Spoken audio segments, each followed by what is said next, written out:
Ito nga ang nakasanayan kong ulam kaya hinahanap-hanap ko siya. Kaya naman, eto magluluto ako ng dinding. Shout out sa mga katulad kong Ilocana dyan.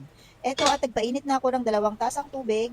At nung mainit na at kumulo na yung tubig na nilagay ko sa pot, naglagay na ako ng luya, sibuyas at saka bawang. Isusunod ko naman na ilagay itong kalabasa para lumambot na. Next naman nung malambot na yung kalabasa, ilalagay ko na itong mga gulay, itong okra, sitaw at ampalaya. Bunga ng ampalaya yung nilagay ko dyan.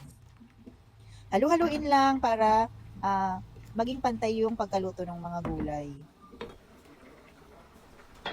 Ang isusunod ko naman na ilalagay dito is yung dahon ng saluyot. Isang taling saluyot lang pala yung aking nilagay dyan. At isinunod ko na itong patola. 2 pirasong patola naman yung nilagay ko dyan. At maglalagay ako ng konting seasoning granules para naman mas malinamnam siya. At maglalagay ako na itong hipon kasi wala akong pritong isda kaya ito na lang hipon ang aking ilalagay para naman may protein pa rin yung ating ulam.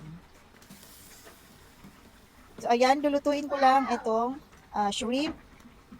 Ang susunod ko naman na ilalagay pagkaluto na itong shrimp ay ilalagay ko na itong dahon ng malunggay. Dahil yung malunggay ngayon, kaya nanghingi kami sa kapitbahay namin. Charis!